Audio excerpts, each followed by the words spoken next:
All right. Hello, everybody. Hello. We should be live. If we are not live, you won't know, but find a magical way to tell us. It works. I see it unfold in front of me. All right. Good stuff. So while we're waiting for people to trickle in, we'll do some fun hands. Today's entire session will be based on this last Triton that both Leon and I went to. And we'll be doing a mix of post-flop hand review, a little bit in depth, as well as pre-flop final table work. And I should also mention this is going to be a special webinar in a sense that it's going to be the last free one. However, future ones you can subscribe to through the GTO LAB website, which will, the ability to do that will be coming soon. So without further ado, let's hop into a really fun hand for, well, at least one player in this hand. You see Jonathan in the chat as well. He's going to be sitting at home like this. So this hand, it's from the 200K Invitational. It is near the very beginning of the tournament. It's a little bit special in that the pros and the VIPs are separated for the first day of play, which makes for essentially some interesting ICM considerations early on in the tournament, because in some sense, you're playing a tough satellite into a much better tournament. So immediately for John here, I think versus this open from Roman from low jack, it's an interesting decision node. So we're extremely deep. We have queens. Like Leon, what are you thinking here, both just for chips versus Roman, with ICM considerations? What are your thoughts here?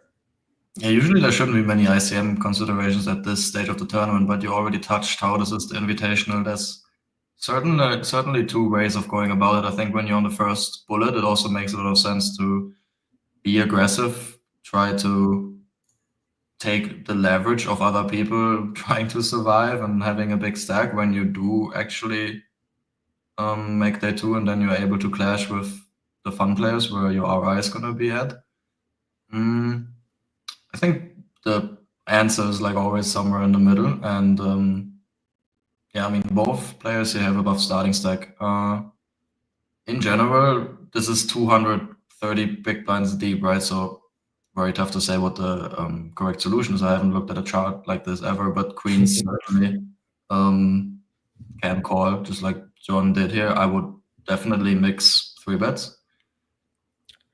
Yeah, that sounds about right to me. I think often people take kind of like extreme approaches, like, oh my God, there's ICM pressure. We got to be super passive. And yeah, I think like you said, the answer is often somewhere in between. I can totally get behind the flat. I think 3-betting is at some frequency is also totally fine, and probably what John was doing. This video is clipped down a little bit, so he didn't just call within half a second. Although it would actually be kind of neat, but yeah. Yeah, that would be a good way to trick Roman for sure. Yeah. So Roman picks, you know, like a standard c-bet size here, but how standard is it? Like, what's your approach to this spot? Are you playing more than one size, two sizes, just a bigger size? I think it's, I know a lot of players who simplify here to one size strat. I think when we're this deep, I definitely want to have a small and a big one for me. Like I would just split into two sizes, I think. When there's no merit in getting stacks in, I kind of doubt that we want to overbet, but maybe it's still a thing because we are chippy V after all. I don't know. I would just play one big size, whatever that means, B75, and then the smaller one. It's certainly surprising that Roman goes for the small one here with or not surprising, but interesting to note that he goes for the small one with aces. So I actually I had the luxury of running this and looking at the solution. And I only ran it with two sizes. It's going to be a massive tree, so deep. But there is a small size used here, as well as a bigger size. I didn't test an overbet size, but like you said, I don't really think it will be used much. Like at the end of the day, overpairs aren't even worth, like they're worth a lot, but you're not looking to get in 200 big blinds when the big blind has all the sets. But yeah, hard to say if Roman's doing like just this size or he bet this size this time. John calls here. He could have check raised. I think this is kind of like the pre-flop thing where should he check raise sometimes, maybe often? Yes. Should he always check raise? Probably not. Should he check raise a little bit less given the circumstances of this tournament? Probably. Jack on the turn. Roman bets 150% pot. Thoughts on this? First of all, some notes on the flop decision from John. I kind of like looking at suits in game because we've already established queens can obviously check raise. It's close, right? Check call, check raise. Kind of thought his suits are relatively nice to go for the check raise because Roman is going to have a lot of queen nine spade, queen jack spade, whatever, like all the backdoors, and obviously the clubs as well. So this is kind of the combo that's maybe getting him to float a lot of low equity things that is very beneficial to you. Then again, when we're this deep down the line, when we get to the river, it's probably more important to have efficient blockers. And with this combo, you're not going to have them. So it's kind of how that backfires when you're this deep is what went through my head. Not that important, though. He did go for the call. And turn action here seems good. I think Roman should polarize to a very large sizing, at least with some part of the range. I think he definitely gets to use a smaller sizing too, though, because he wants to be betting 10x still and his weakest jack x and stuff. And so I once again think he's going to have two sizes here, at least. Yeah. Overall, just I think shoveling a bunch of money in on the turn for various sizes, just such a good card for him. Now I think it's, John calls, which I think should be the thing that he almost always does, but could maybe still check raise some. But against an increasingly polar range, it does become a little bit more sketchy. So 10 on the river, and we see something creative from John, and he ends up leading here. So yes leads, no leads overall. Thoughts on sizing? What are our bluffs if we do play some leads? What are your thoughts here? Yeah, I mean, if we're gonna see down the line how the hand plays out, it's not just the lead; it's the Mega Master merge lead. But yeah, I think it's absolutely. Well, I want to say mandatory, but it's very important for your strategy to play leads here, because I think in position is going to be extremely capped for trips once the sizing is being utilized. I think technically the solver could go for b150 with king 10 and ace 10. Probably not. It's not that efficient, to be honest. But maybe ace 10 you will see appear every once in a while. But either way, out of position has a lot more 10x here. And you also have a decent amount of busted combo draws. Maybe even a 5-4 this deep gets to peel turn, planning to donk rivers, but I'm not sure if there's any other rivers specifically that you can donk, and b150 is a very big size. Either way, he's going to have a lot of those club draws. Let it be 9-7, 9-8, whatever, queen 8, queen 9. So yeah, I think leading here is very good. I would have used a bigger sizing than John did. He went like b60 or b55, I think. Yeah, B55. Yeah, so I would have went for a bigger size, but he also has queens, so you value town yourself. It's understandable. Yeah. Yeah, I think there's actually quite a few combo draws that could lead here as a bluff. Certainly we can have maybe, I don't know about like the bear 5-4, but for sure we'd have like the 6-5, the 6-4 of clubs versus this size. Like we're also just going to be, versus any size, we're just going to be mostly calling, especially so deep with stuff like queen 9 of clubs, 8-9 of clubs. Stuff could lead. Even something like a nut flush draw, like there is some merit to betting to get a worse hand to fold if you are never going to be able to win at showdown anyway. Like it is true that if we donk, something like ace-4 of clubs here, it's mostly worse hands that are folding. Of course, we can get a fold from like ace-king or ace-queen. But like getting king-queen to fold and not getting bluffed is definitely worth something. I think, however, this river is so underbluffed in game because I already outlined how in positions not going to have any 10x, and everyone who's capable of knowing what their range looks like in game is going to be aware how they're perceived and how they don't have any 10x really.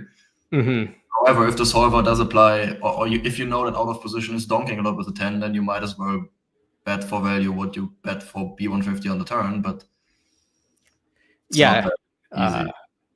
Yeah, it is certainly hard to kind of trust the big blind to go like, oh, okay, he's still going to be betting over pairs here, so he can bluff a lot, sort of thing. So what ends up happening here is, Roman hems and haws for a little bit. It's the classic imposter syndrome when you have aces and you face this. And I thought he would reluctantly put the chip in, but he reluctantly slid his cards into the muck. So yeah, for this sort of hand, as far as like what's applicable to viewers, like yes, this is a 200K. Yes, it's an invitational with weird ICM dynamics. Yes, we're 200 and something big blinds deep, but it is a good opportunity to talk about kind of soft skills and making evaluations in game that can prevent blunders. Like there's no doubt that this is like an extremely difficult spot for Roman because it's a unorthodox line. Seemingly we're probably not beating value, but I think when I'm faced with these sort of lines against someone really good, I kind of do kind of very basic evaluations. The first one is kind of just, okay, if I'm trying to defend something close to an MDF here, which, I should be overfolding because John paid so much to get to the river. But still, like, I can't just be folding 80% of the time to this B55. So there's that sort of evaluation. And then there's also this sort of kind of floor versus ceiling evaluation, kind of like how bad can this be? Well, calling about half pot when you are for sure beating all the bluffs, maybe occasionally beat value, can never be that bad. And how good it can be is like the ceiling's really high. Because, for example, John could have queens, or John could just be over bluffing, or just, anytime he has like queen high or worse, just always bluffing. Or he might fold a lot of bear 10x on the turn. A lot of things can line up to make a call really, really good here. And that's that sort of skill in identifying that, I think, is applicable to really any stakes, any tournament.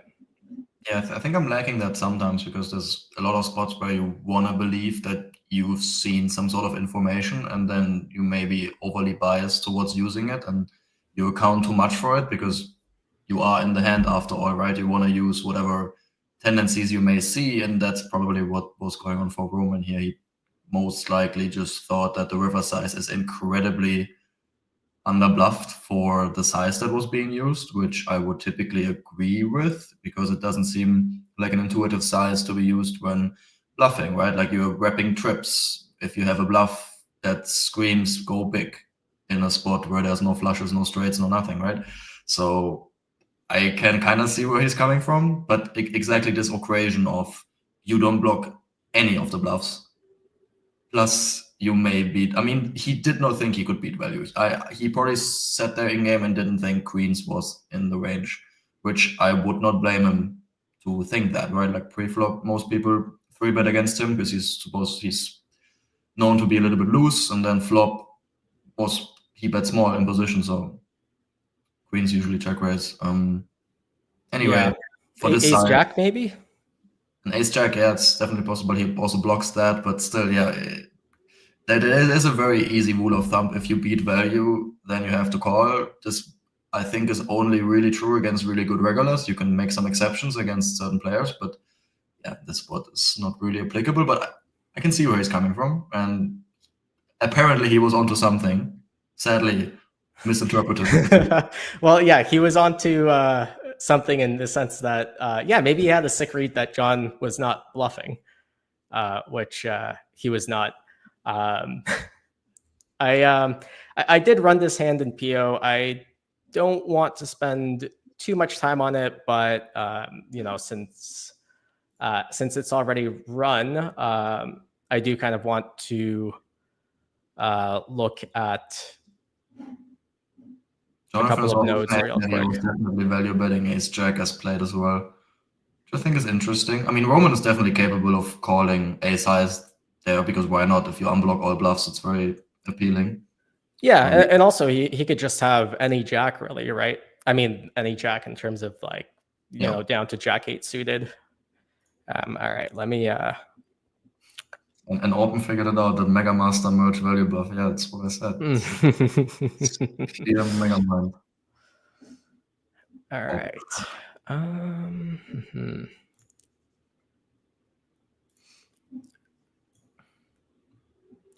All right. That should be hopefully visible. It is. Okay. So everything's just divided by 10. Ranges, you know, I did something like this for John. You can only see the tree building screen. Okay. It's this, it's sharing the window, but not any other pop-ups. Roughly aware of what. I think that's okay. You could see like the mini ranges. So in position strategy on the flop, actually, I was surprised as well. A lot of small bet. I think it's in part this kind of lack of bottom sets for in position, which I put at half weight. Some lack of the offsuit top pairs, and then the big blind just having some really good hands still. But I would have also expected this to kind of look something like this, but transposed in terms of the bigger bet used more often. Yes, because that's typically how it goes when shallower, but yeah, to win a big blind poker, I guess. And I think interestingly, what the solver just kind of likes having a club at this depth for check raising, which yeah, like you kind of touched on it, can kind of go both ways, right? But yeah, really every version of Queens is doing a little bit of everything, and I think if we add some ICM to the equation, we won't be check raising 0, but we'll be check raising less. Mm-hmm. And yeah, this even makes sense that it wants the one with more equity, but it's always a little bit counterintuitive to me.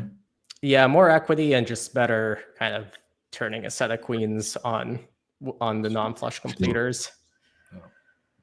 Yeah. So tons of money going in for in position on the turn. I think nothing too shocking or surprising there. Maybe like a little bit of this flipped mechanic for the ace 10, king 10, queen 10. but they're not really betting for the big size anyway. But yeah, a lot of stuff just shovels a bunch of money in. Facing the overbet, queens mostly calling, still some check raising. And now on the 10 I said ace-10 plays it passively in position, though. That's really nice to me, because I guess we don't want to fold out all of the ace-x that floated flop that we still dominate, and we also don't need to protect as much because ace-4 and ace-5 have less equity.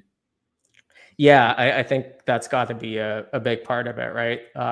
Like a lot of the time that we get a fold, it's from an ace-high hand. Mm-hmm. And then, so on the 10 of spades river, I kind of messed up the sizes here a little bit. I allowed a B35 and a B80. I'm not sure exactly why I did that. I think I just wanted to test two sizes on the, like, not what John did, but on the two sides of what he did. Yeah, like you were saying, it's mostly the big size used. I think if I allowed an even bigger size, that one would be used, except we do carve out this small bet with exactly queens and ace jack, which good luck offsetting that with bluffs. I mean, it's not really doing it often at all with anything, but yeah, I think it's what are the bluffs here even? King Queen looks like. Yeah, King Queen. I think makes sense because it just matches the queen.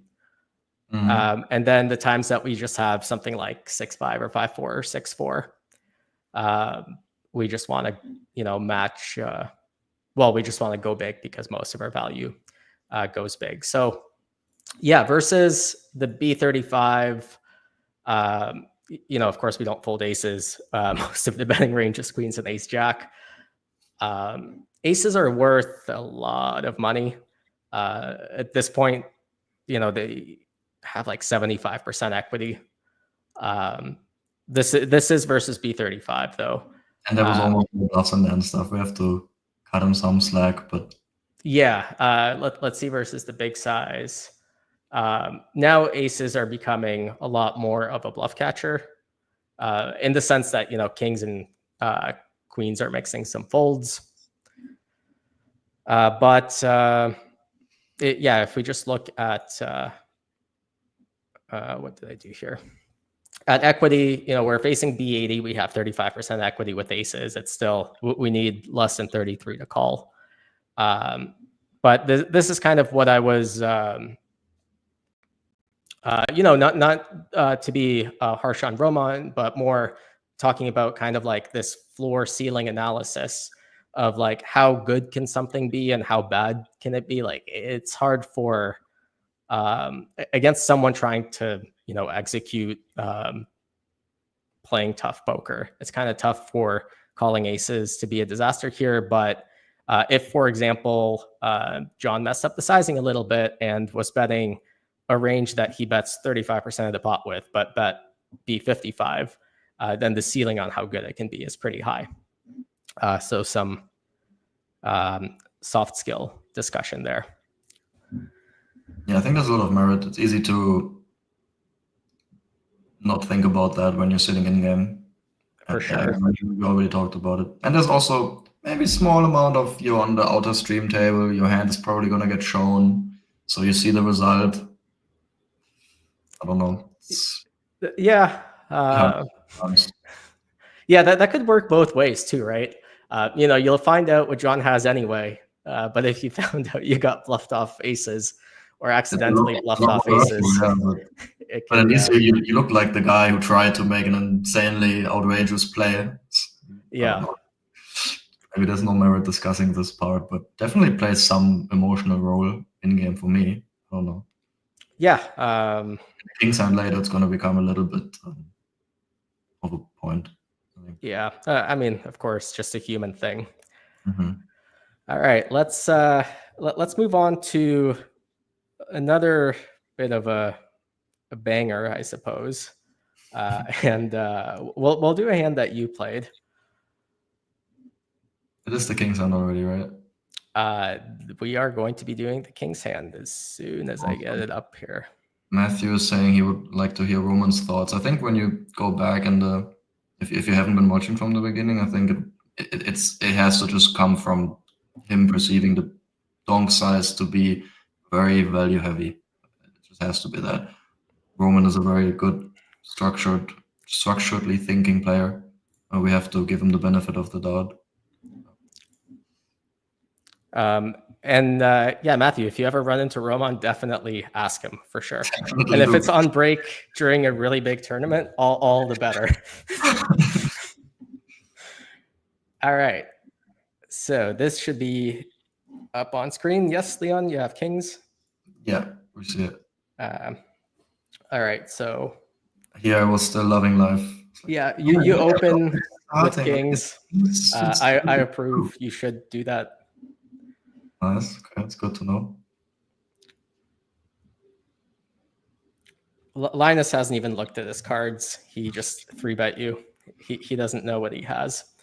He doesn't have to. He's a lot more experienced in 3-bet and 4-bet pots than I am. So, any decision here for you in terms of are you ever flatting? Are you always 4-betting?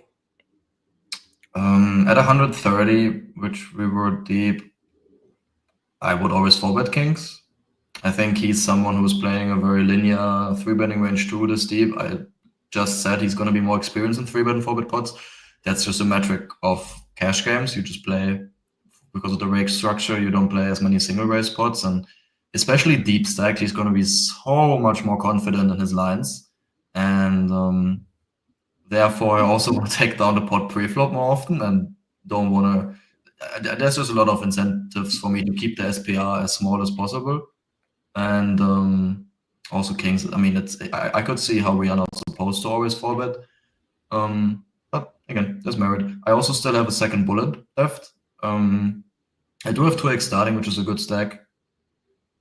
Yeah, it didn't play too much into the decision here as for 4-betting. It's more the playing against him, who I know is going to be 3-betting linearly, so he's going to enter the 4-bet also with a lot of different hands, and he's, I mean, even potentially overbluffing some lines, I don't know. Yeah, for what it's worth, I did think 8BB 3-bet seemed to me in-game at first like it's a little bit less aces. People like to go a tad bit smaller if they have aces. But it's Linus. He's going to have his sizings in check. I didn't read much into it. Yeah, I think you touched on something really important soft skill-wise. Like a lot of the time when people are playing someone really good, they're kind of like, okay, let's, I don't want to tangle in a big pot. Like, let's keep it small. Whatever, maybe I'm supposed to flat sometimes. I'll just flat this 3-bet with kings. But the approach should be absolutely what you said. Reduce SPR. If he's going to be more experienced than you playing 3-bet pots at 130 big blinds deep, it's not like you're not going to be put in a blender really often flatting anyway. You might as well like reduce SPR, kind of take his edge away. And yeah, I think not to insinuate that, like, I think, it's more geared towards the players. Like, sometimes you are truly up against someone that you think just outclasses you. And I don't think that's what's happening here, but sometimes you are. It's just the effect of playing poker in tough fields. And in those spots, I think taking kind of these lower variance or smaller pots approach kind of has a backfiring effect. And this approach of kind of, yeah, he's probably 3-betting linear. I'm going to make life difficult for him. I'm going to 4-bet linear as well and reduce SPR, kind of like good luck Linus, I think is kind of a really good and underrated approach. Yeah, and also if we flat here with kings, then we are suddenly in a spot where we don't have much experience with we're going to be very underwrapped flatting with kings, and that leaves us maybe deviating from what our usual strategy would be, because maybe at some point we feel like we need to put more money in because we have such a strong hand, or maybe it's just, yeah, you're just not going to be used to being out of position in a passive line with kings. You almost never end up in a spot like that in MTT poker. Yeah. So now you get 5-bet. Now what?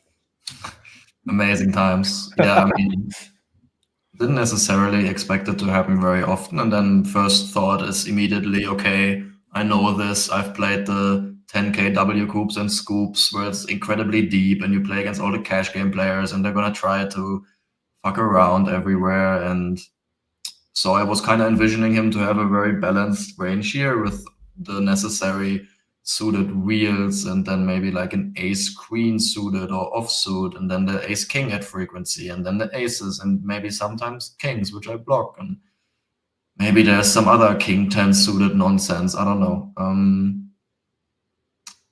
But then again, it's also this tournament, and he's also very incentivized to just enter a 4-bet pot in position and not 5-bet with a lot of the marginal holdings. In the end, it's going to be weighted a lot towards being the more polarized range. Not saying it's only aces, but probably aces and then a few of the bluffs sometimes.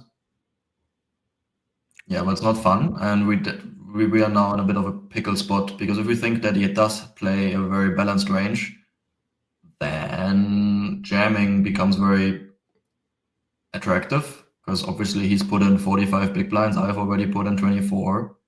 There isn't that much behind if we call. Taking down the pot pre-flop and not letting him realize a lot of the 30% holdings with like suited ace-x and stuff is going to be very good for us. Even, yeah, I mean, against ace-king, we don't mind, I guess, going post-flop. I don't even know if he's going to 5-bet call ace-king offsuit. Definitely not, I think, and probably does it sometimes with ace-king suited.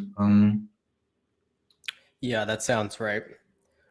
Yeah. So do you think if you were kind of to play this hand, I don't know, 50 times, but you erased your memory from having played it the previous times, like, do you think you just always come to the conclusion that flat is superior, or do you think you just sometimes end up ripping it in? I definitely jam about 10 or 15 times of those, so like 20 to whatever, almost 30% of the time. Yeah. I mean, that's what I used 2 time banks to in-game before calling, and I was definitely very close to just being like, okay, well, I guess this is it. Hope we get the fold kind of thing. But yeah, then I didn't, and I think I mostly wouldn't, but I really wasn't sure in-game. It's tough to be confident about how someone like Linus, who appears very street pokery, especially as a cash game player, as opposed to MTT Rex, who usually don't play as wide ranges as he likes to do. So his image definitely helps him here. Yeah, if it wouldn't be him 5-betting, then I think I would be considering jam a little bit less. Right. Because you just expect to be against the more polar range.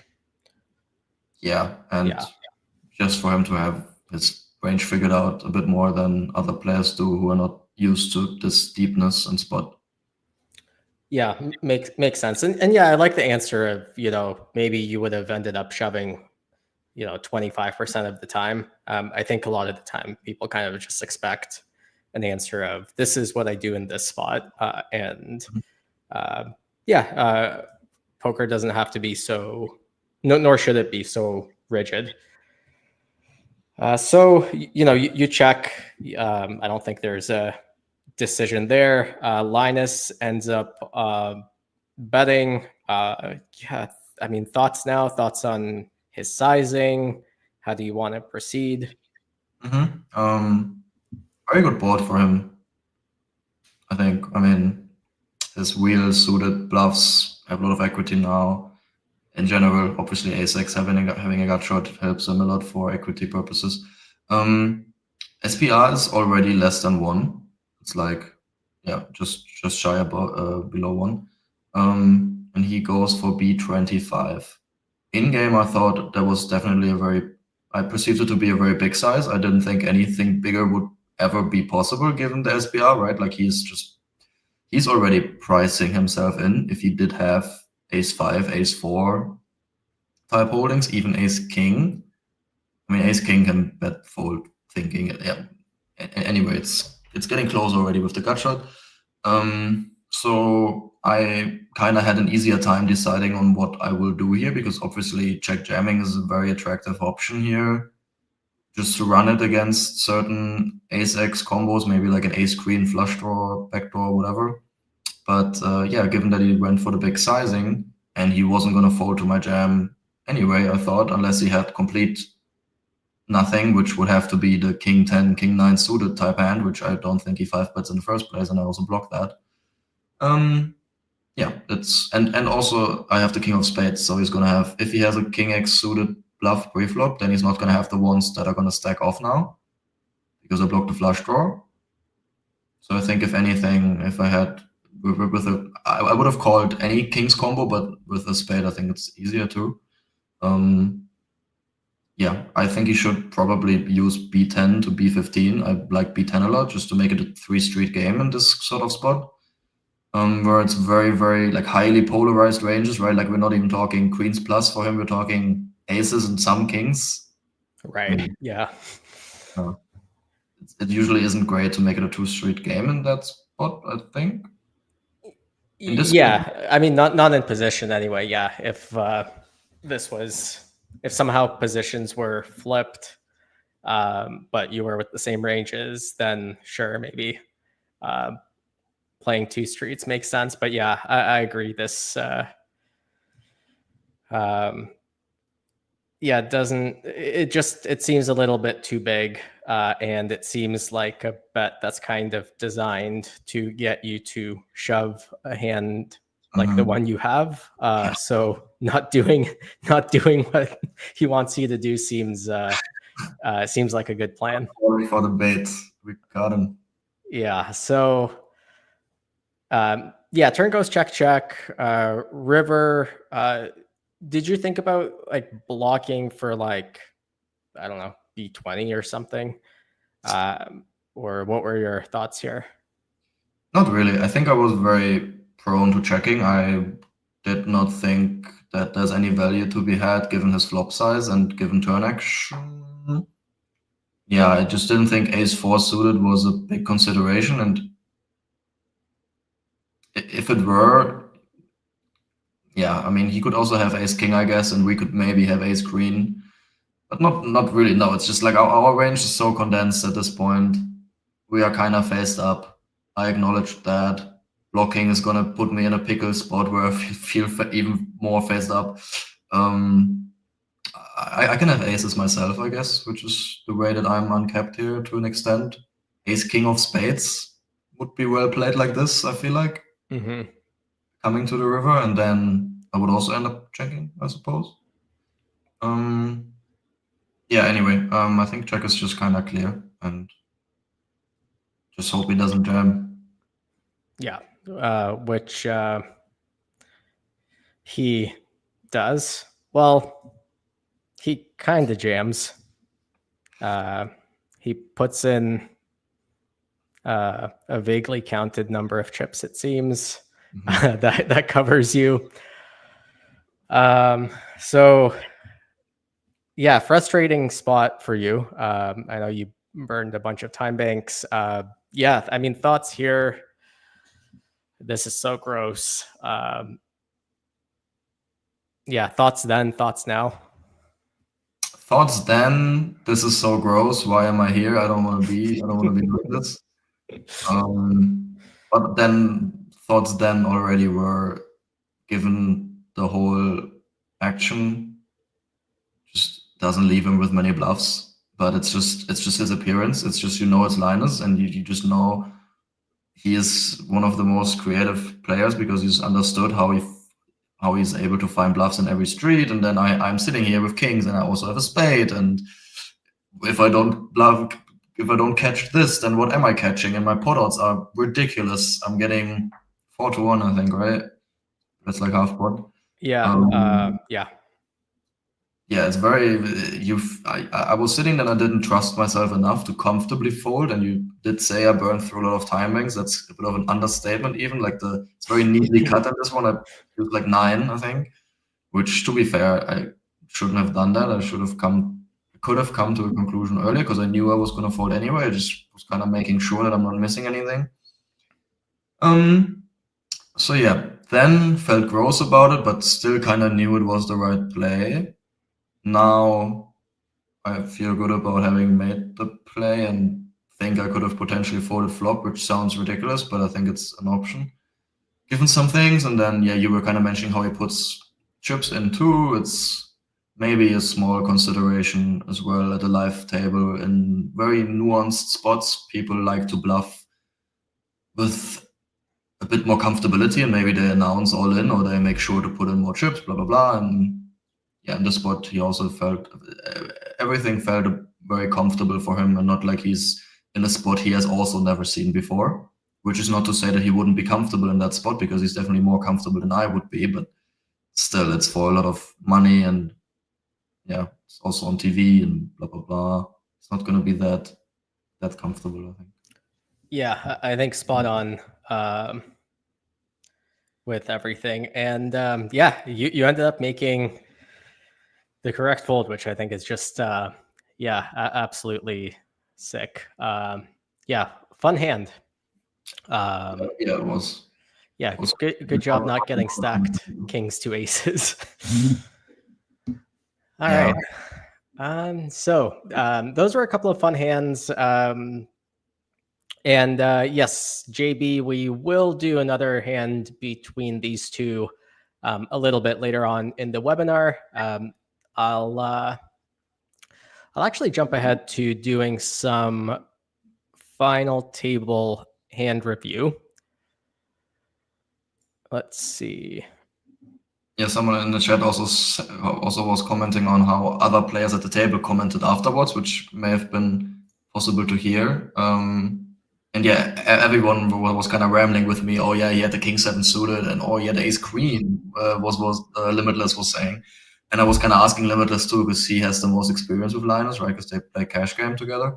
And yeah, he was kind of spitballing potential bluff ideas and kind of made me a little bit frightened. But then we had the stream up, and half an hour later I saw, and then it was kind of a funny setting, but also Linus kept quiet the whole time because he didn't want to ruin the fun for us, I guess. People were side betting on it as well. I think David bet against Danny Tang on whether he had aces or not. Oh wow, I mean, you should have gotten in on the bet. Like having 2 kings in your hand has to. I guess they wouldn't really bet with you, right? Because you just have so much information there. They would, and I would have not felt comfortable doing it anyway, because then I'm like, oh yeah, I know what Linus is up to. Is put the money where my mouth is or something. No, that wouldn't have felt good. All right. Yeah, any bet that it was a bluff. Yeah, any bluff would have worked, I think. And then David won the bet if he had aces. Yeah, I can't remember. It was also a small bet. All right, so my screen should be visible. It might get a little bit crowded, but this is how we will have to do it. So this batch of hands will be from the main event final table. Just to set bearings for this next batch of hands, it's 250K starting, 159 players. So there's roughly 40 million chips in play. Right now, with 8 left at the final table for this hand, average stack should be about 5 million. So we're looking at, a little bit more than 30 big blinds. So yeah, we'll kind of just talk about this hand. Just talk about it first, and then we'll do a couple of lookups with our library. So first off, why long's open seems like a little bit loose to me, but not egregious. It seems like a what? Like a little bit loose, but not crazy. Just so viewers aren't confused, I think they got the raise size wrong in the graphic, right? Should be 325. The raise size is wrong, yeah. Yeah. Yeah, it also seems lose to me for sure. Yeah, he doesn't have much more than average. I think John's got heaps in the cutoff here. Another player covers him. I think he should be opening hands of this type in terms of high cards and blockers, but King 10 off seems a little bit too loose, but not crazy. Bryn with 22-ish, 23-ish big blinds. So are we let's talk equilibrium first. Do we want to play any flats here at all, or 3-bet or fold only? I think Haralabos has roughly 4 or 5 million in the small blind, and then Wushu's got 12 big blinds about in the big blind. I think he's got about 2 million. What do we like here as Bryn? Just with range, and then how do nines fit into that? What do you think?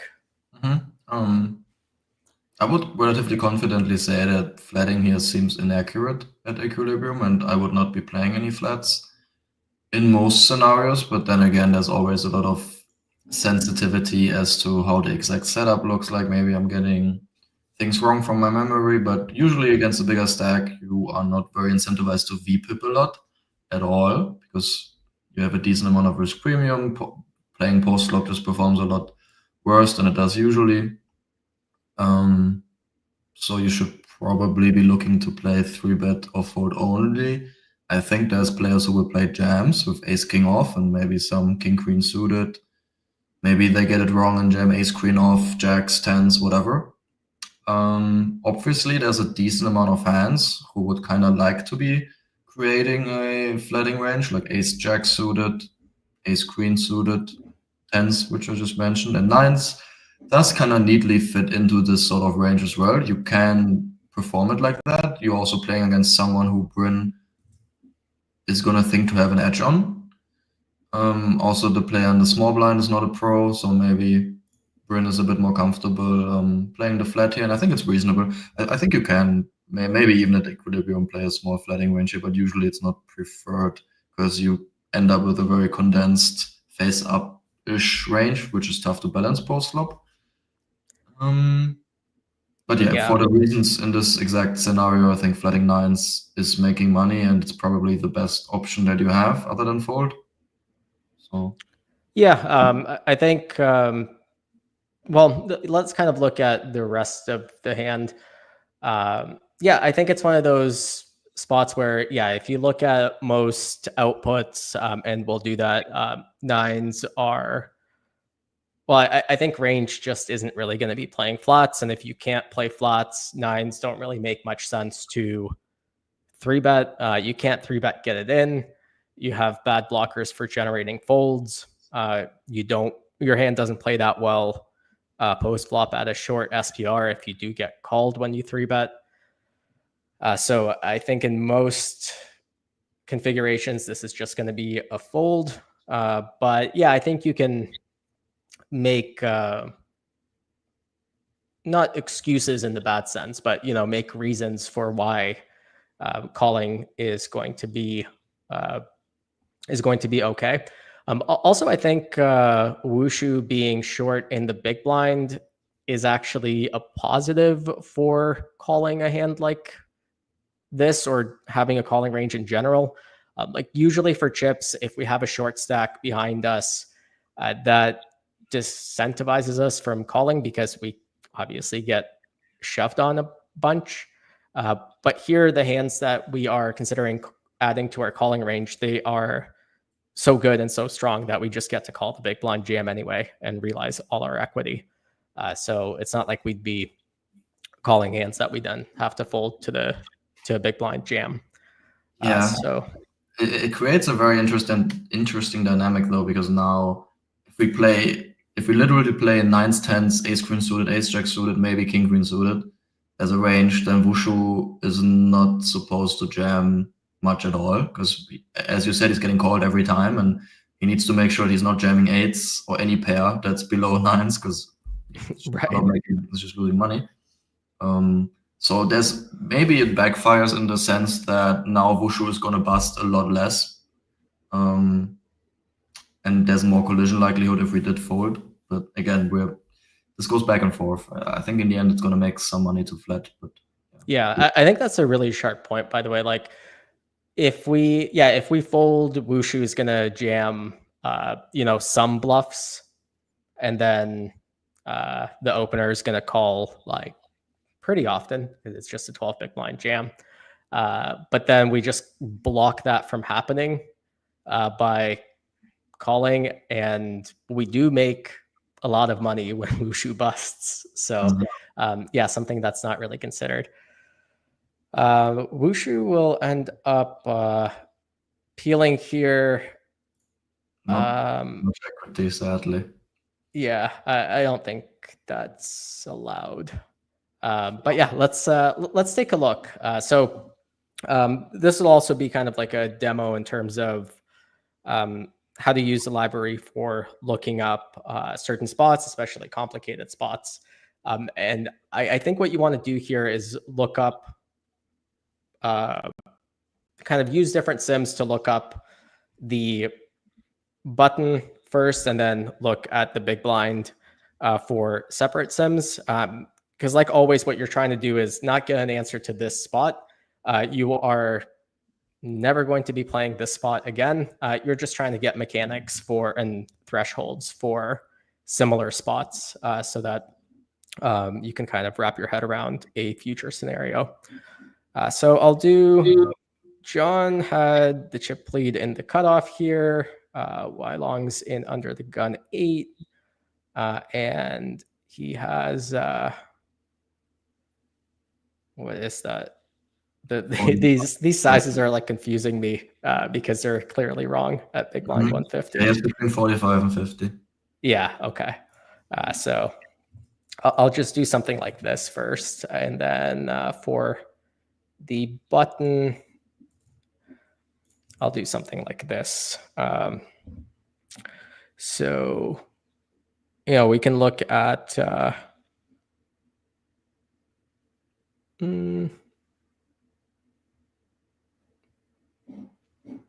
yeah, let's take a look at kind of something like this first. So really all I'm doing here is I'm looking for a scenario where the under the gun 8 player opens a similar range to what Wylong is opening, and the table average roughly transfers.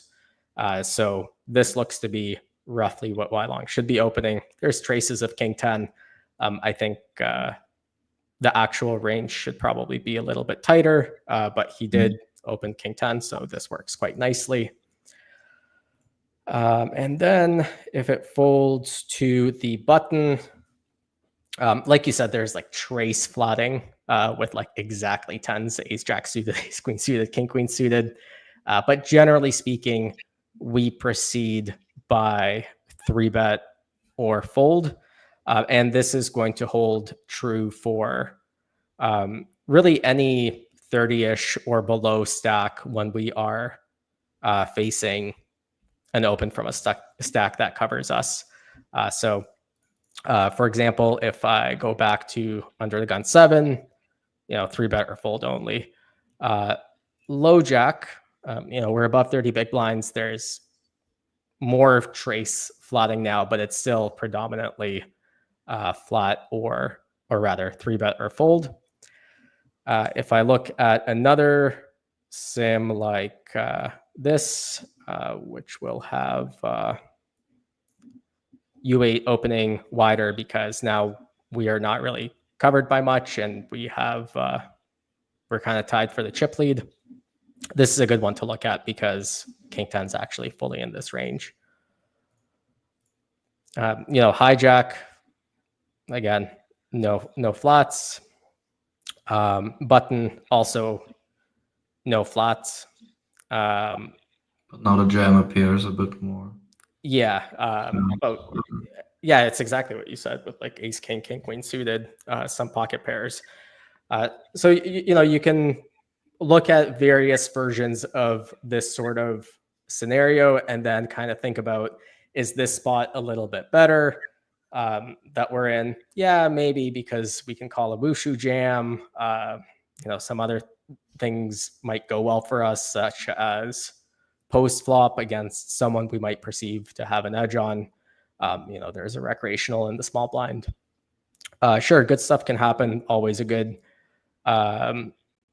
idea to kind of check EVs for calling with hands like this. So, depending on how significant of an EV loss you think you can make up, this really might swing one way or the other. So that's the button strategy. For the big blind overcall, for this one, really what you want to do here is kind of look at, you want to look at a specific big blind depth, and then where the open comes from and where the flat comes from starts to matter a lot less. You just kind of want to see a lot of iterations of what does a big blind overcall range here look like. He has like 13 or 14 big blinds, right? Yeah, I think I'm not messing that up. To start, maybe more like 15. Yeah. All right. Let's see. Yeah, you can maybe make the low jack flat. That's him, but he's not going to do it often. I mean, you don't have. I guess you don't have to have the covered stack flat necessarily. Yeah, I just kind of want to look at kind of let's say the open comes from U8, and then we can do something like, let's say the cutoff flats. From the perspective of the big blind, it doesn't matter that much because we're, clearly so far behind both of these stacks. But this should clearly go better because this range is a lot wider and weaker compared to the range that Bryn should be flatting. So, you'd look at this and you'd kind of look at how tight it is, 10-9 off, pretty far off. You might look at another sort of iteration where instead of the cutoff, the button calls instead. And I mean, we're mixing folds with king jack off. So the way that I would look at the big blind spot is like this, where I'm just kind of picking an open from somewhere that looks roughly like the range that's opening. And then I'm starting off with like optimistic scenarios for the flat and seeing if I could make a hand of this class work. And I think it's going to be pretty hard. I mean, I think maybe if we do like maybe like a cutoff button sort of situation where, cutoff opens and then button flats. I don't even, maybe something like this with way wider ranges, right? Where cutoff's just opening 35%. I'm totally going off script here, obviously, because this is not at all the same spot. But I'm just kind of trying to pick very wide range and then, okay, button flats some actual stuff that probably looks like Bryn's range. How does it look for the big blind here? It's still really, really tight. I think it's going to be very hard to make 10-9 off work here. And I think putting money in is going to be losing quite a bit, no matter how you slice it here. Yeah, he was one of the shortest stacks in a tournament where the average is somewhat high, and maybe he gave himself an edge on both players here. But yeah, 10-9 off seemed just too dominated too often. It's just not doing. Yeah, I think it's Yeah, edge on your opponents, like with SPR 2, it's it's certainly a thing, but I think one of the important things to consider is the way that you can make 10-9 profitable here. A lot of those ways or a lot of those lines actually just end up in you busting. Like it's just going to be, something where, you think someone over c-bets or overstabs a spot like this, and then you jam. Yes, maybe you picked up a live tell and you think they're weaker and it gets through more often, but it is also just like a thing that leads to you busting a lot more often than you should. And I think that's an important consideration. I mean, this hand is a perfect example of, even though you're playing against a recreational with weird frequencies who are not going to be close to equilibrium, you're still stuck in a spot where now he c-bets, and I guess Thomas is expecting the c-bet to be under bluffed, because he does end up just check calling print folds, which is fairly standard, I think. Yeah, and I mean, c-betting here, it's against what the ranges should be, seems kind of scary. Like Bryn should have ace-jack suited a lot. Wushu should actually hit this flop a lot because he should be folding a lot of hands like the one he has. But yeah, I think it's kind of hard to predict what recreational players would do in spots like this.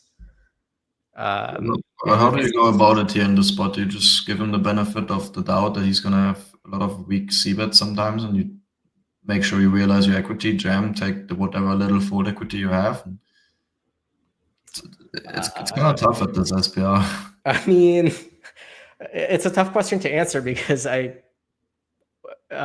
would try to not be here with 10-9 off. And 10-9 suited at least like 3 and 4 times I'd have a backdoor. What would I do if I just had 10-9 of spades here?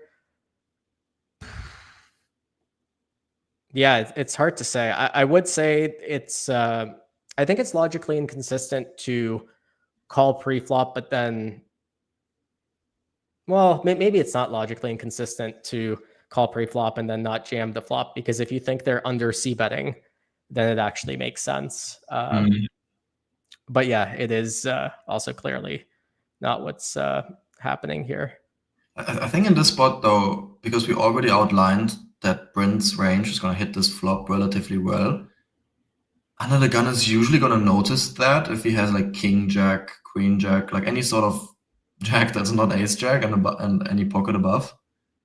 It kind of leaves him to not have as many value c-bets for this like chunky 40% size or whatever he went for, like 3BB, right? Yeah. Yeah. It's very prone to be overbluffed. I think, that being said, some of the bluffs are queen 10, and queen 10 may as well bet call you. I mean, yeah, I guess it'd just be priced in, right? It might still fold. I think it's very likely to fold. Yeah, it's tough.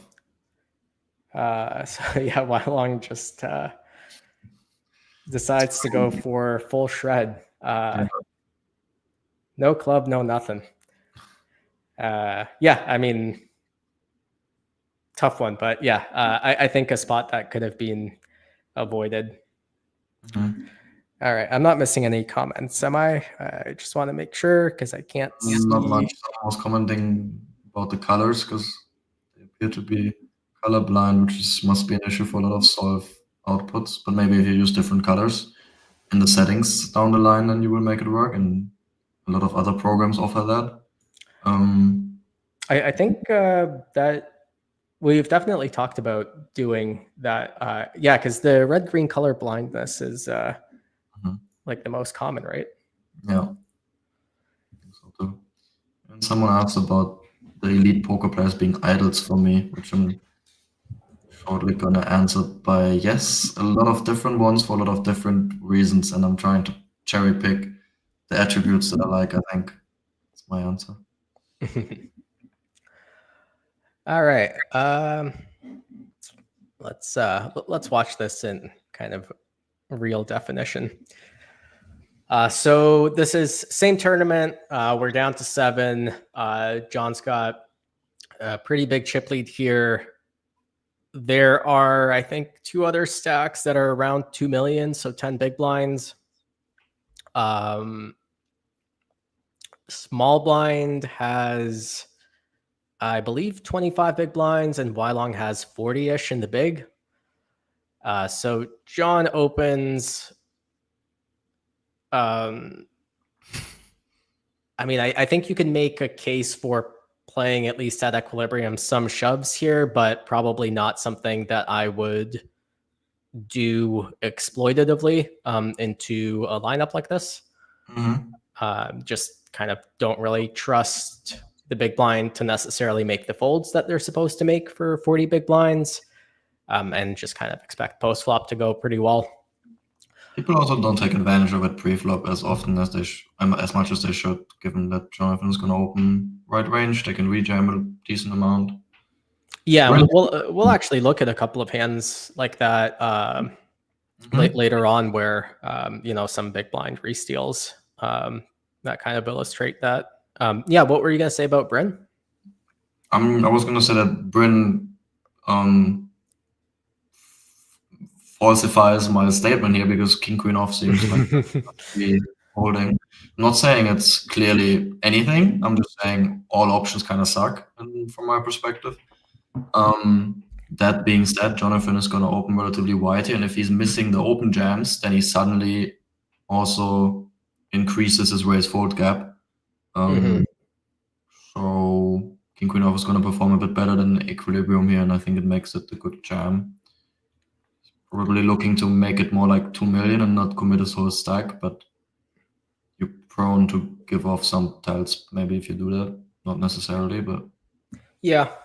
I think with the suited broadways, kind of like the better ones at least, a bit of a slam dunk, and then probably just at equilibrium using this one as a 3-bet fold as Bryn. But I think, if John's not playing any jams, which probably exploitatively he shouldn't be, kind of like the re-exploit of jamming a little bit wider from the button, makes sense. Yeah, this null and 3-bet makes a lot of sense when all of these middling hands that are going to be used as a jam can't call anymore because they're just not in the range anymore. It is very risky to go for he has 17, so he would go for like 5 or 4.5, and John could actually call a ton here with his stack. And also jam all of the attractive options, because usually this line's overbluffed if someone 3-bets none other than off a very short stack. And I mean, if we think equilibrium's supposed to have John, let's say, just jamming something like queen 10 suited, but then he decides not to, and then we small 3-bet, and then now John decides to jam the queen 10 suited because that's an attractive combo to do it with. We kind of it backfires a little bit with the king queen for sure. Wylong had 40 big blinds here, so close decision for John. I mean, thoughts? Yeah, it's very tough. I saw it right when it happened, I think on the app, when I was sitting outside of in the room somewhere. And I immediately thought, okay, this seems very, very close. I would not have been sure what to do. I think the solver prefers fold if we, don't account for any note logging of Bryn's range.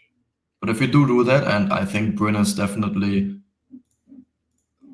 very much capable of risking his stack with combos that he thinks are performing well every time. So he's going to have a wider jamming range than some people. And then I think ace-9 suited is going to perform okay. It is a problem that ace-10 off, ace-jack off, ace-queen off, ace-king off are always going to end up in this line for Bryn, and we're going to be dominated fairly often. Then again, we do dominate 10-9 suited and all the ace-x suited, which he may still take. It's just very close. I may argue that you want to remain your position in the tournament here and are not looking to give Bryn chips on your direct left. Not that he's like the most aggressive guy, and he's also going to be relatively handcuffed if he does end up winning this flip, but still, your position in the tournament is going to be a bit worse, I think, if you lose this one. I'm completely disregarding upsides of winning it right now, though. Obviously, if you win it here, you have a very heavy chip lead and no regular to your left for a couple of spots. Don't know the exact lineup, but yeah, it's definitely dicey for sure. Like, yeah, I have so many kind of conflicting thoughts on this as well. Kind of the first one is if John's aware that Bryn's aware that he's probably not playing as many shoves pre-flop, then it does become important to defend your opening range. But yeah, on the other hand, if John is not playing these open shoves because future edge is really good, then maybe we want to preserve that and not gamble it up. Let me see what we can find. Open is saying that usually you pick the ace-x offsuit combo that's calling, and then you add 1 pip on the suited end, which I've seen a lot. Sometimes it skips one further, and you can go one further on the suited bit if suitedness is a bit more important for whatever reasons that occur. I think in this spot, ace-10 off seems very much like a fold to me, which would indicate that ace-9 suited should also be a close fold. But yeah, let's look at whatever sim we found. Yeah, I found this one. I think it's maybe the average is a little bit too shallow, but I just kind of want to look at, risk premium cutoff versus button should be pretty similar. This range, yeah, it doesn't include king queen off for Bryn shoving, but does have all the suited broadways. Yeah, ace 10 off mixes, ace 9 suited folds by a fair amount. If we account for all of the extra jams that Bryn is taking, I think we can easily get it to close to break even or break even. Yeah, it just I think it just does seem like one of those spots where it's close. Do what you will. Let's. This is gonna be. Yeah, maybe something like this could be a good representation. I know small blind's shorter here, but big blind's deeper. Again, cutoff just playing. Oh yeah, button's a little bit shorter too. Yeah. But yeah, let's see what it comes up with here. A little bit more linear jamming range. Yeah. Still no king queen off. Yeah, still a fold, but it's gambling for a bigger percent of average in play. Yeah, and king queen off is also a lot of combos. I think it makes a decent difference. And then I feel like Bryn is live to jam king jack off too, if he has reasons in game for why king queen off is a good jam. Yeah, I agree with that. I think Bryn's more likely to be too wide than too narrow. So here, cutoff is going to be not in as commanding of a chip lead, but we don't play any jams. As a result of not playing jams and but having this like wide linear range, button responds by jamming more. And king queen off does become a jam.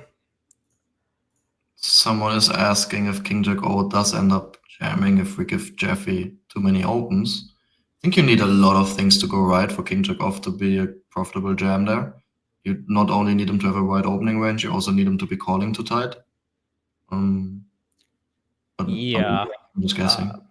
And I think also there's still the option of making it 4.5 big blinds, let's say. And yeah, of course, you could make the argument that Jaffe's just gonna 4-bet jam, but you know, again, more aggressive than the solver is. Like the solver is already taking every suited ace-x and then most of the suited king-x, if not all, in this sort of line. It's tough to hit those frequencies, or to be more creative with, say, a jack-8 suited and just ram it in your face because you think it's profitable. Not everyone is doing that. yeah, like you said, like the solver is already just putting it in a quarter of the time, starting off with a really wide open range. So yeah, it is hard to be more aggressive than this for sure. So I think with this sort of configuration, actually, if we go button jam, it'll just be genuinely very close. I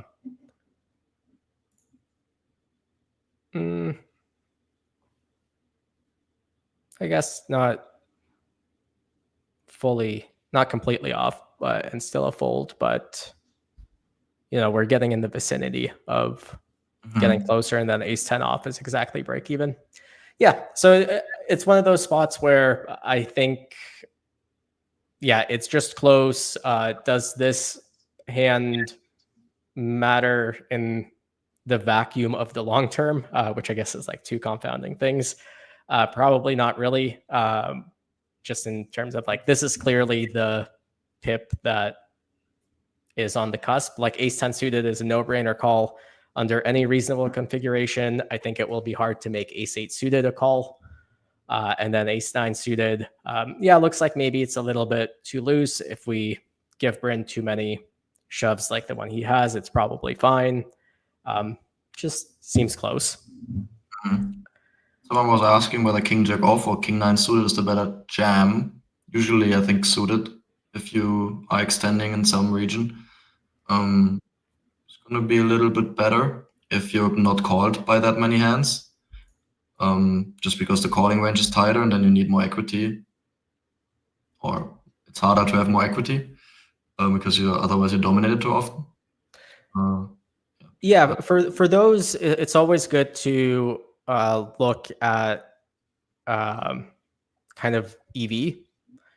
Even like if you just look at the strategy, you know, neither are a jam. But yeah, if you're going to deviate, you obviously want to deviate in the direction of least EV loss at equilibrium.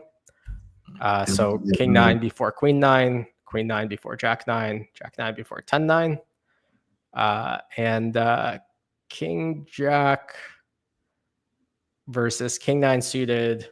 It looks like they're comparable in terms of EV loss. So probably would expand to it at roughly the same time. But I think what you said, where if the exploit is that we're getting called less often, which implies that we're getting called by a narrower range, then we probably want the suited one. But also we can just use every suited ace first instead for close to 0 EV loss at equilibrium. All right, let's do a couple more. Hop back to some post flop stuff. Do a couple more fun hands. Which one did I have next? Either the 8s or the double check raise. Yes, I actually had several. All right, yeah, let's start off with the we can start off with the 8s. Someone's asking if the ranges are in... Okay, someone already answered. Never mind. Go ahead. All right. Let me see.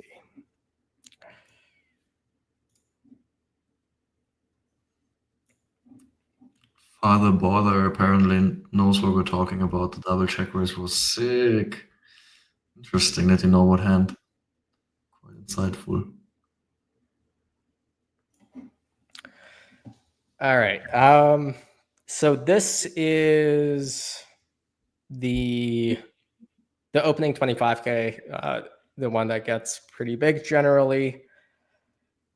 And this is level 2 or level 3. We're 150 big blinds deep. Hossein opens the cutoff. Brewer 3-bets the button. I'm in the big blind with pocket eights. What are my thoughts here? So first, I'm just going to be thinking, do I play any cold calls with my range, or am I strictly going to be 4-betting or folding? And I think at this stack depth, it's kind of on the cusp of those two things. Like any shallower than this, I want to be only 4-betting or folding. If we get closer to 200 big blinds deep, I think I want to have some cold calls. And maybe this hand would make it in there sometimes. And at this stack depth, I believe at the time I just decided I'm going to only be playing 4-bet or fold. And then there's the question of, what do I want to do with my hand? Do I want to pure 4-bet? Seems optimistic and loose and aggressive. Do I think that this hand 4-bets at equilibrium a non-zero amount of the time? Yeah, I do. I think, generally speaking, my range is going to be like linear and strong, but as it kind of moves down into pocket pairs, there's just going to be lesser and lesser, but non-zero amounts of the pocket pairs below 10s or 9s. So am I kind of allowed to 4-bet this at equilibrium? Sure, sometimes. Do I want to be a little bit more aggressive than equilibrium here? Probably. Just based on, yeah, like, how do you perceive the spot? Like, I kind of expect Brewer to be a little bit more linear in this spot than kind of your typical, I guess, equilibrium. What are your thoughts on that?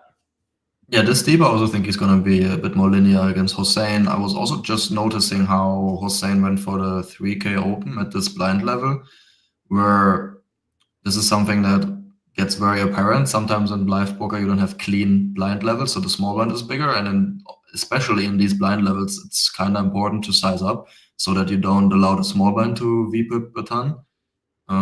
Most players do it automatically. I mean, we are super deep anyway. Most people size up in the first place. Here, he specifically min-raised. Maybe that's already a slight tell on his range being a bit more capped than it usually would be. I don't know if Chris picked up on that. I don't know if you picked up on potentially Chris picking up on it. Either way, even without this tendency, if it exists, Brewer is going to be more linear here than usual. I would agree. Yeah, that's kind of the vibe I was getting as well. And then there's, of course, the question of, okay, well, does him being more linear make me want to 4-bet more? And I think maybe a little bit counterintuitive, but I think yes. I just like kind of expect him to just have like king jack off more often. And then he'll have to fold to my 4-bet, and that's good. So yeah, I don't remember. I mean, I remember that I 4-bet. I remember that I decided not to 4-bet here every time, but that I'm going to 4-bet sometimes, and this was the time. So I 4-bet. I don't think that there's too much to go into about my size. Doesn't have to be too big because I'm linear. Can't be too small because he can still flat a lot. And yeah, Dean, am I going to realize equity if I call? I think it's going to be hard against Brewer. He's just good, puts money in. It's going to be even harder because Hossein's going to call as well quite often. And now I'm out of position to 2 players, which is really not great. And yeah, at this stack depth, I think we're just a little bit too shallow for me to want to do things other than proceeding by 4-bet or fold only.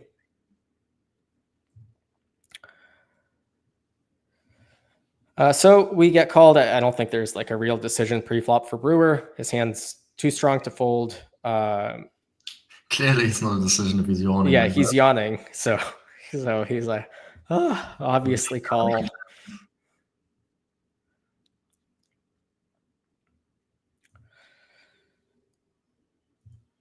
All right, beautiful flop for my hand. We got King Queen 4 mono. So my thoughts here are, do I want to be c-betting range here or not? And I think the answer is like quite clearly no. Just based on, I don't think I'm at that much of a range advantage. I have a lot of jacks and tens and ace queen, which doesn't make sense to put a lot of money or any money in with. So no big range versus range equity advantage. A bunch of these like middling equity hands, not a range C bet. If I know it's not a range C bet, I know that I can't be too aggressive when I have near the bottom of my range and limited outs to improve. So I'm going to be very passive with my combo. And I think I just ended up pure checking. But that's kind of the breakdown of how I would approach this spot. And yeah, to answer the 200 big blind deep cold calling range, it would just be a mix of hands that are not aces and kings, but still very good hands. But you know, we'd be cold calling stuff like queens, jacks, tens, nines, some of the strongest suited broadways. Sometimes, but not always, we would still be sometimes 4-betting them. So Brewer bets 20K into 90, which is what is that, like 23% pot or something?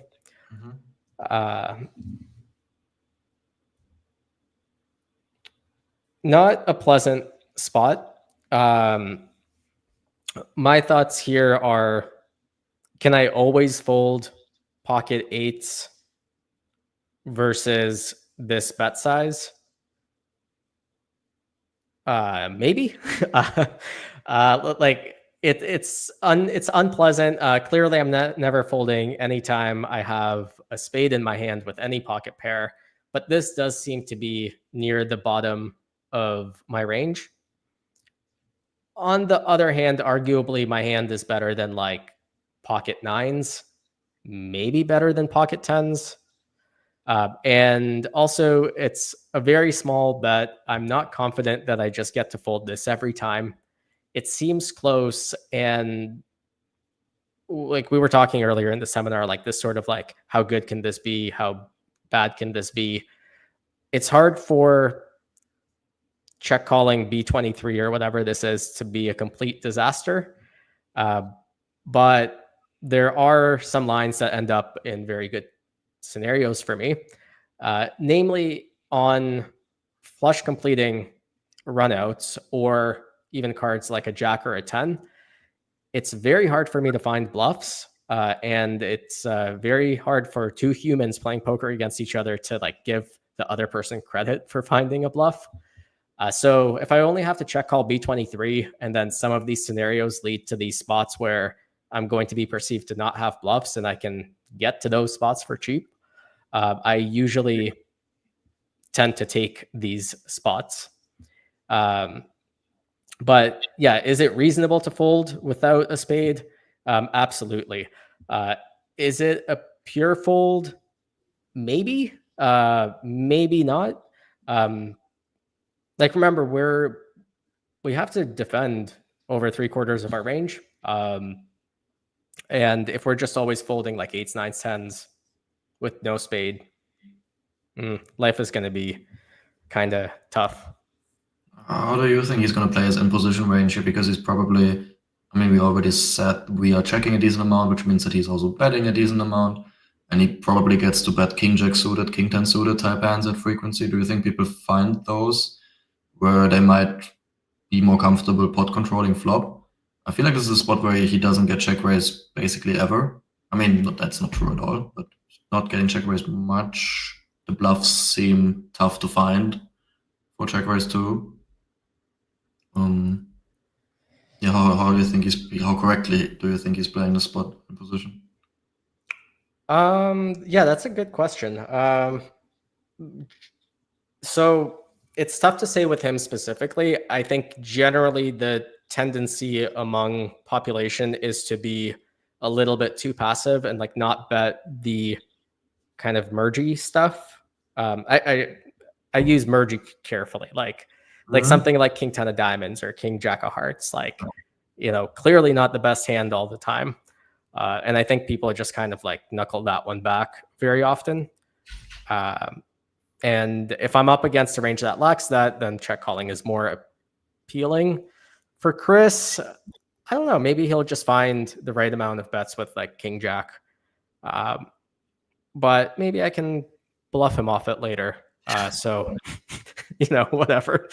Yeah, I think I agree. I think he's also one of the people who's a bit more comfortable in these kind of spots and finds these. A lot of good things happen when you bet on the flop because, as I said, you're not going to get check raised often at all. And the other option is it goes check check, it goes blank blank, and you face bet bet, and you're just in a world of trouble. I mean, you usually just say, okay, take my money, but feels like another bluff spot.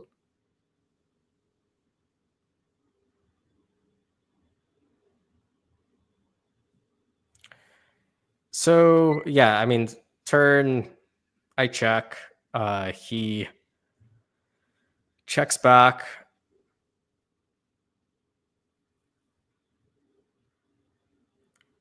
River. I mean, as far as what the run out could have been, this is kind of the best I could have hoped for. Short of hitting an 8. I don't like this run out's too good for me to ever consider needing to bluff my hand. I don't think that I get a better hand to fold very often. It would take some extreme heroism for him to call with something worse. So I start off with a check. And yeah, I think he burns a time bank here and ends up betting he bets 80 into. Yeah, it's like 60%. Yeah, he bets 60%. So do you have thoughts on this sizing? Yeah. His range coming to the river is very, very polarized for value bets. We were talking about the merges on the flop that need to happen. Even if it does find ace queen here, I don't think a human value bets that often. It's possible for him for sure, but it just doesn't occur in the line often enough for it to be considered, I think. And then it's kind of how often does he have king queen, queens, maybe aces? Does he have aces pre-flop? Why not? Yeah. Yeah, I think you can have aces. I think queens probably jam a bunch, like versus the 4-bet in these positions. Yeah, I'm starting to see the spot a bit differently than if he has a decent amount of aces combos that he ends up here with. They could still end up jamming, and he did not go for jam in SPR of 1.3 or whatever it is, which is definitely worth noting. I think value is kind of leaning towards jamming here because they realize how polarized they are in this spot and how the bluffs usually end up jamming too in a highly polarized spot. So maybe he was trying to do the opposite and went for value heavy sizing with the bluff, even though the value is usually greedy and, it may have backfired here a little bit. It is tough for him to bluff. Well, ish. I mean, not that tough, depending on, he's going to have like 10-9 suited, Jack 10 suited, Ace Jack, Ace 10. Which add up to a decent amount of combos, I guess, very quickly, because the turn is going to go check, check relatively often. Yeah, and I think it's I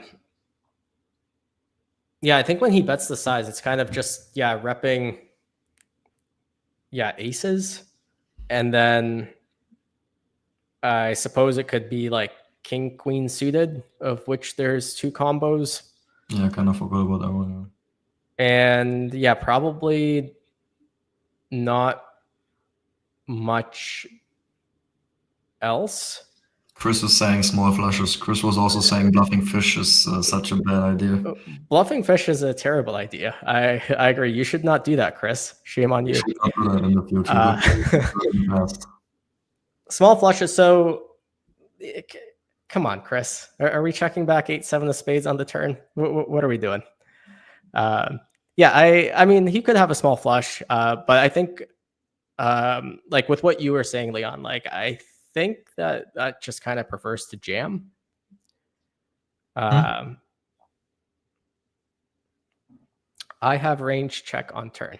I think it's possible that he does that, and I also find somewhat neat, especially, let's not talk about range, but like 9-8 of spades and 10-9 of spades seem like pretty decent check candidates. Good things happen, I think, on check now, but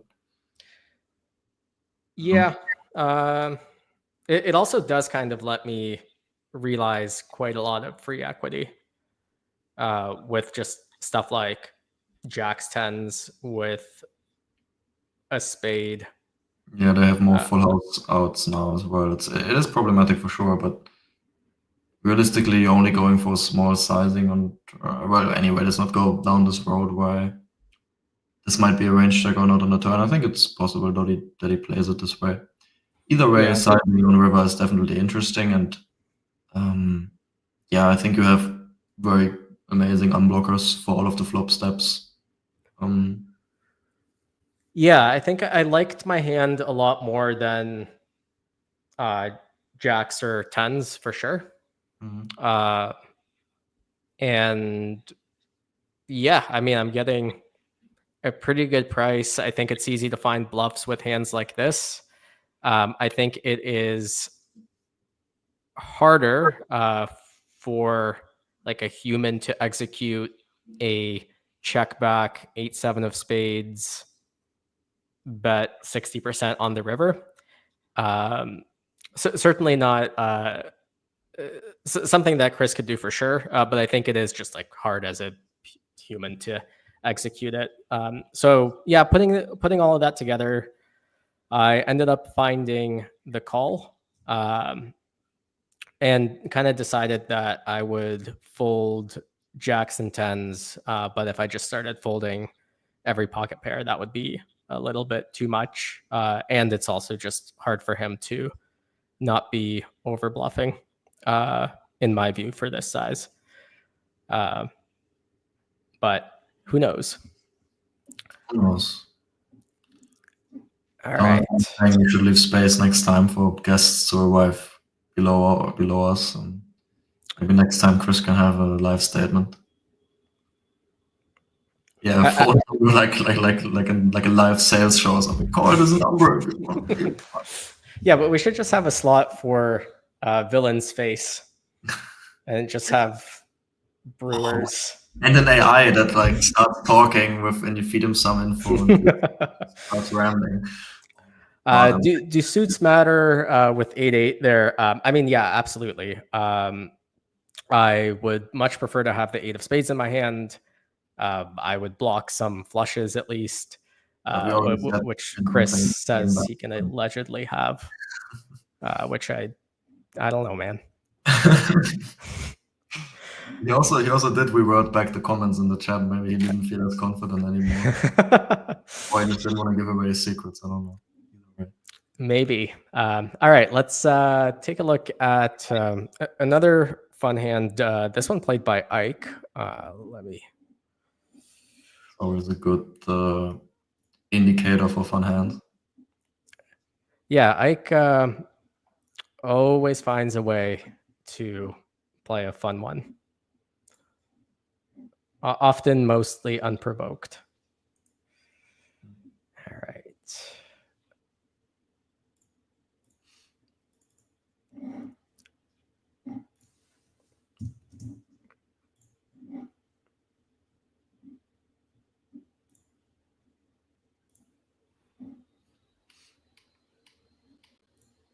People definitely liked Chris appear in the chat. It should be considered as a theme. In a close it is actually great. Yeah, to banter back and forth a little bit. All right, so this one, it's a little bit confusing because this was on the outer table and action was picked up on the turn. But what had happened here was Ike defended the big blind versus a hijack open, and then it went check, bet one big blind, check raise to something like 2.5. Yeah, a bit bigger. It's T8, T30K, and he made it 80. So when it goes bet 30K and raise 80. Okay, yeah. 6-7 or something. And then Artie called. So yeah, first for, I mean, Ike's flop check raise, I think, fairly standard, I would say. Just being kind of wrapped around the 6, us wanting to check raise quite aggressively, us having the backdoor flush draw. Do you think Artie has a mandatory c-bet on the flop here? I've not heard him been called Artie before, and I'm loving it. Thank you for that. Artie the artist. That's okay. That's how I think of him in my head. I shall remember. Yeah, no, he definitely doesn't have a mandatory c-bet. I mean, in fact, his hand is kind of like the first one that likes to check because it doesn't achieve much from c-betting. He's clearly range betting here. He did also bet 1 BB. I think it's valid strategy technically to range bet against most opponents. However, you should realize that you don't have much 6x and the big blind does, and very reasonable. Equilibrium is going to check a decent amount, and if you think Ike is performing a solid strategy, then seems also reasonable to go into that check node. Maybe Artie feels more comfortable in the bet and call a check raise node, which we ended up here now. But yeah, it's definitely inaccurate in terms of what equilibrium does. I don't think it loses much money. I think if bet, then calling the check raise also seems standard. Yeah, I mean, we certainly can't fold a pocket versus such a small raise. Yeah, I mean, it's hard to know what he was doing, whether he was just betting every time or betting sometimes. Yeah, it's against skilled players that are willing to be aggressive and check raise. It is sketchy just range betting.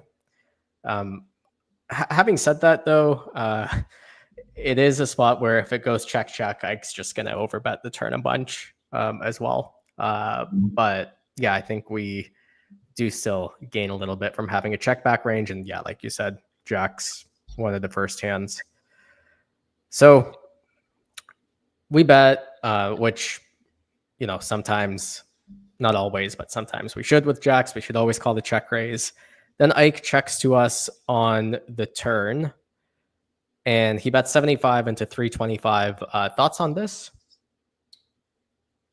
Yeah, once again, seems like he definitely has multiple options. He could just decide to check back here. Also, what I just noticed is that it's 25 left, and I think this tournament was like maybe even 20 paid. No, must not have been. I think it was 17. That sounds about right. Which means that we have pretty considerate ICM considerations here, which makes me lean check flop a lot more. Turn here, Ike is gonna have a decent amount of queen X and 7x, but then also has the capability of checking boats and also other 6x. Maybe if he had 6-8 offsuit with the 8 of clubs, which I'm not saying is necessarily a good check and solver, but maybe he feels a lot more like he's blocking a lot of the equity that Arthur is gonna have or something. Anyway, he's gonna be very protected here. It's quite dicey to stab in position. I would assume he's just trying to have the hand be a lot more comfortable than if it went check and he faces a large river bet on any runout essentially, and he's just not expecting the double check raise as often, because I would also agree in MTT population you don't see it utilized as often. But again, we're playing against Ike here, so yeah, I think it's one of those spots where, like, against someone unrefined, I can see the small turn bet being great, where they'll just have a lot of weight in 7x. And then whatever, if they have queen x, like, we lose 2.5 big blinds. But yeah, against someone that's just like capable of checking a 6, capable of double check raising, it's I think it's ill-advised to bet something like jacks when it's kind of just the hand that needs the least amount of protection and has and it's just like classic way ahead, way behind. So once he does bet, though, I think he has to call the small double check raise, just beating all bluffs and having outs to improve against the 6. Agreed. He also doesn't block bluffs, and he has a lot of hands that are kind of worse. I mean, they have equity to improve against the queen, and I guess the check raising range from Ike might still include some queen X. Like if he had king 10 of diamonds, for example. These kind of hands, I guess, are the ones that he just folds, and then pocket needs to defend. At least this one.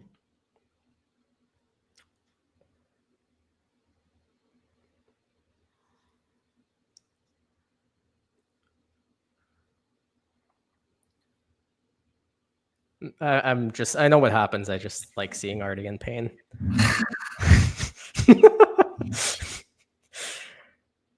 Yeah, he doesn't show many reactions usually. It's nice to have him show something, no matter what it is.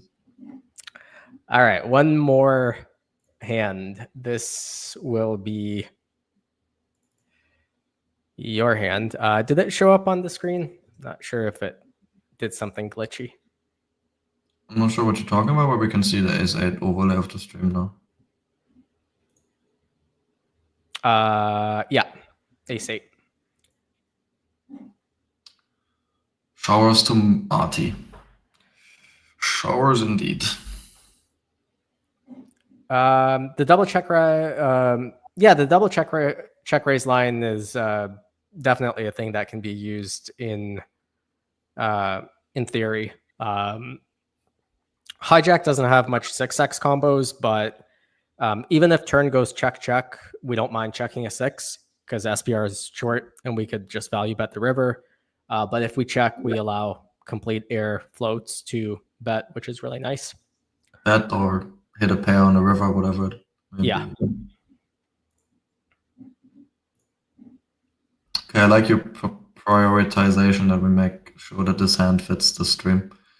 So I can show how I owned Linus twice. That was kind of the only success of my whole trip. Well, so, both times Linus played a hand against you. He didn't even look at his cards. Yeah, and he got wrecked for it. By the river, he was like, oh, this is a good bluff combo. So button versus big blind. Yeah, flop decision. You just kind of randomized, or you pure check? Yeah, I think I would go either way with this. In general, I don't know what my overall checking frequency is on this flop. Maybe like 30 to 40%, although that sounds high. But anyway, ace-8 doesn't achieve that much by betting. With the 8 of diamonds, I would have to call a check raise. I think mostly, depending on size. I have decent backdoors, of course. Yeah, go either way, I think.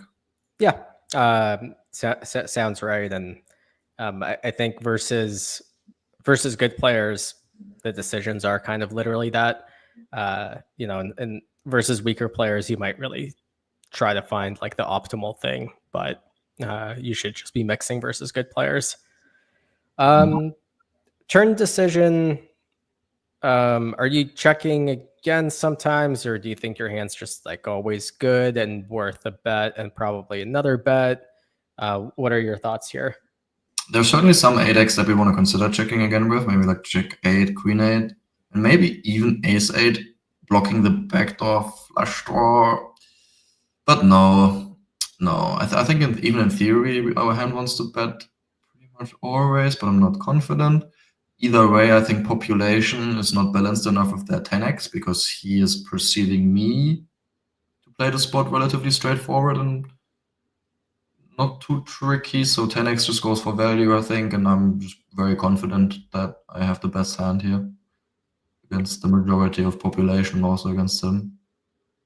Yeah, that sounds really right to me. I think it's SPR is what, like less than 5. So with 10x, I think he would just kind of be 120 and then look to jam a bunch of rivers.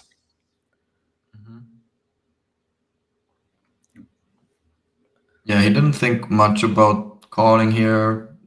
Didn't seem like he was gonna raise. Seemed like he had an easy call. And then, of course, river is kind of close, but the assumption that he doesn't have a 10, which is, I said that he could have like a 10 deuce or whatever. And whatever it may be, there's its possibility, but all of these like queen 9, queen 7, king queen, flush draw, queen jack, flush draw, I think they have a tough-ish decision on turn. King queen in particular does not, but all of the other ones could go either way, right? They could check jam, they could bet themselves on the turn, and again, both before he checked to me and after I bet, it didn't seem like he had a tough decision. But you never know if that's actually true. The ace of clubs helps here because the easy check calls on turn that are beating me now, some of them certainly are the backdoor nut flushes. So it's nice to have that one. Blocking an 8 is not ideal because we're trying to get value from 8x, but also 6x and 3x, there's enough of that. Yeah, it's kind of it is thin to bet here, but in game I just felt kind of confident. Yeah, I think I think that's important. Like even against good players that are both good technically and also don't give too much away live, it's kind of just especially in these perhaps smaller or perceived smaller pots, it's easy to just be like kind of sloppy with like timing and stuff, like where I don't really have a decision on the turn, like I'm just gonna call. Doesn't really, if he doesn't consider like check raising or doesn't seriously consider folding, that can give away quite a lot. About the size, because thoughts on half pot is what Michael is saying. I think we want to go bigger. I think even my size, like usually the solver doesn't allow for these kind of thin value bets. And on flush completer, straight completer, yeah, I think you just want to go for a bigger size here. Especially like in general in position, wherever you don't bet much half pot. You'd be 75, right? Yeah. I think I think half pot is like, if you're playing in kind of very soft fields where people are reluctant to bluff catch, but for bigger sizes and don't range read properly, but they'll kind of not fold a pair to smaller sizes, just kind of betting half pot can work really well against those types of players. But yeah, against someone skilled, I think you just want to bet kind of like the max that your hand can get. And of course, luckily for you, you get exactly what you were looking for. And Linus puts it in. So thoughts? Yeah, I mean, when I made this bet, I knowingly was aware that sometimes we're going to face a jam. And then at first I thought, okay, especially because this kings and aces hand that we reviewed earlier, this was in the same tournament just a day later, and we also talked about it at the table before. It's a weird dynamic, right? Because some version of me, or not version of me, there's people who may want to not appear to have been triggered by this, like oh, I got owned last hand, I had aces and I did not stack the guy with kings. It's going to look like I'm on tilt and I'm going to try to win it back. So bluffing doesn't seem like a good idea because the other guy is going to perceive me to be tilt. Very, very basic thought pattern here, by the way. But like underlyingly, I think that's always like a small thing that people are aware of. Less so for Linus because he's battling with so many people and he's not caring about that, blah, blah, blah. But for many people, I think it plays like a small role. And then I was kind of thinking, this seems like a silly spot to bluff after all of our dynamic. Also, the SPR is extremely shallow. I get an extraordinarily good price. So I'm getting 4-1, even better. So it seems too good to be true for my hand to be a nice bet call here. And I was also like, okay, I have the ace of clubs, which I think can go either way actually. Like he can have ace 9 off and ace 7 off in this line. With the ace of clubs, they would be very nice check jam candidates, I think. Perfect ones actually. I mean, ace 9 probably better, I don't know. So it does go back and forth. However, ace of clubs also blocks a lot of the value. 8 blocks queen 8. And I thought he's a bit more prone to, yeah, overbluff the spot and we get insane pot odds. So I think, yeah, river doesn't have to be a secure call. It's just a maths thing where I don't think I'm folding many of my value bets, which means that his bluff probably is not very efficient, but yeah. Yeah, I think for spots like this, it's like something that you kind of did at the beginning of your discussion is like you talked about kind of what kind of how flop and turn went. And for river spots like this, it's really important to piece together the previous streets. And I know this from myself, like oftentimes you're facing this difficult river decision and you're just like caught up in, oh my God, is he bluffing enough or not enough? What are his bluffs? Is he turning 6-5 into a bluff? Does he have ace 9? Is the ace of clubs good, bad? And all of those things are important, but you also have to like piece together the previous streets. Like, okay, he didn't really consider, like he didn't bet the turn. He didn't consider or seriously consider a check raise or a check fold. So probably not like a non-nut flush draw or a non-nut combo draw. So like what kind of hands are we actually looking at here that could be value? Like, did he just do this with like Jack 9? Is that really not considering betting the turn, or is that just like kind of like easily check calling? I think a lot of these little things you need to put together. And it's a soft skill in a sense, just like being able to detach yourself from the situation and look at previous streets, which are just so important here. And then also filter through everything you're thinking about and all the information you have and recognizing what's the most important piece, which I struggle a lot with. It's because I think pot odds is usually just like the thing that gets you to the solution relatively, not quickly, but it's like in this spot, you realize he doesn't need to be bluffing a lot at all. And I sometimes am too much in the black and white thinking, like too much of a, is he bluffing? Is he not bluffing? What would these bluffs do, etc. And you're just trying to figure out the black and white while he doesn't need to be bluffing often. Yeah, I mean, kind of like the aces and queens hand versus John, right? Where it's like B55 on the river. Are we beating value? Like, probably not, but like, we just need to be right 1 in 3 times, and like maybe we're beating value. I don't know.